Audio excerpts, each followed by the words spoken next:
Hello, everyone. It is Jennifer Lynn Coley, and we are on step 6 of 7 steps to finding your financial fast track out of Rich Dad's Cashflow Quadrant, written by Robert Kiyosaki and Sharon Lechter. And so we've gone over quite a few concepts over the last few days, and so I hope you have them all cemented in your mind, but that you're also implementing them, right? Because it's all about taking action. You can accumulate as much knowledge as you want, but it doesn't become wisdom until you actually apply it. So take action on these steps, and especially go read the book and make a serious study of it for yourself. Now, what is step 6? Step 6 is all about making disappointments your strength. Now, if you're like me, you probably don't have this overwhelming, burning desire to get up every day and go be disappointed, right? I don't know anyone who just loves to be disappointed, but if there's anything that I've learned in my 31 years of humble wisdom, it's definitely all about failing forward, right? If we do everything perfect every single time, how on earth do we ever learn? So it's really all about going out there and making the mistakes and learning from them. That's how you really truly gain wisdom and how you grow. So you want to learn how to get a little bit excited about those disappointments. And if that's too much of a stretch for you and you don't want to get excited about them, at least learn to embrace them as your strength, as your point of reference so that you can grow and move forward, okay? Now, there are 4 ways that Robert Kiyosaki talks about in the book to make those disappointments your strength. The number 1 is just to expect to be disappointed, right? A lot of people get hung up on the analysis paralysis and they don't want to go take action on something until they know everything. Well, it doesn't matter how much you prepare. You can never prepare enough. So you will get out there and, make your first investment choice, decision, or whatever it is in life, right? Because this is not just about money. You can apply these principles and concepts to every area of your life.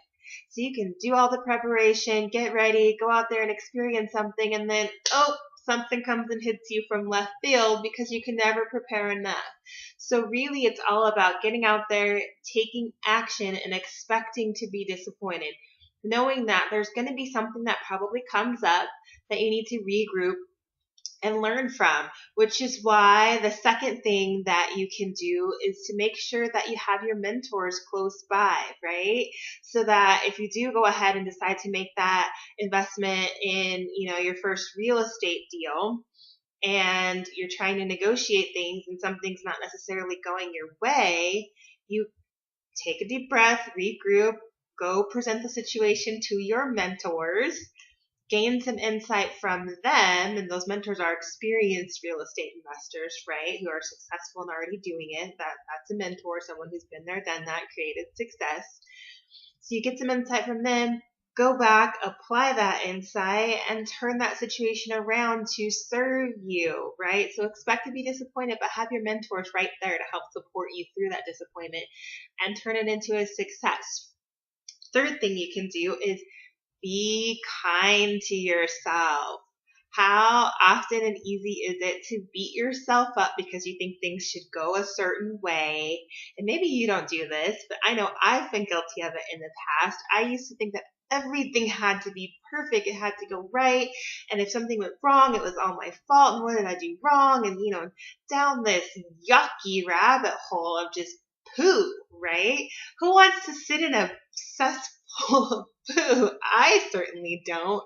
But I used to do it to myself before I really started reading good books, listening to good audio, and implementing the things I was learning, and also getting around great mentors and masterminding. And so it's really important to be very, very gentle and kind.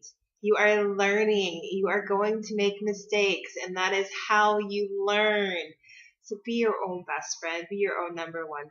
Don't be your number 1 enemy, okay? There's enough out there. Be very kind to yourself. So I love that Robert Kiyosaki talks about that. And then the 4th thing is just to tell the truth. If you make a mistake, own up to it, right? It doesn't define you. It doesn't make you a bad person because you make a mistake. So just be in integrity with yourself. And if there are others involved in that investment deal, be in integrity with them too, right? It's kind of like I tell my children, if they do something and, maybe they don't want to tell the truth because they're afraid they're going to get in trouble, and they're, kind of putting their head down and feeling sad. I'm like, no, put your head up, own it, be proud of your choices. You chose to do it, right? And there are consequences for every choice that we make, whether they are positive consequences or negative consequences. So just own it, right?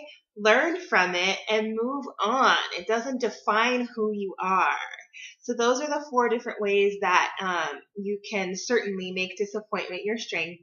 And I want to end that by reading a quote out of the book. It's on actually page 234.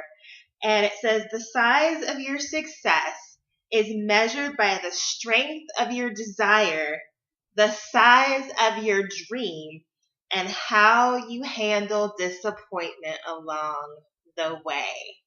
So become a master at handling disappointment, and that will propel you forward into success, both in finding your financial fast track, but transferable to every other area of your life as well. Make some comments down on the blog or down in the YouTube video comments below. I would love to hear how you are implementing this and how disappointments have now become your friend. We'll see you tomorrow for step 7.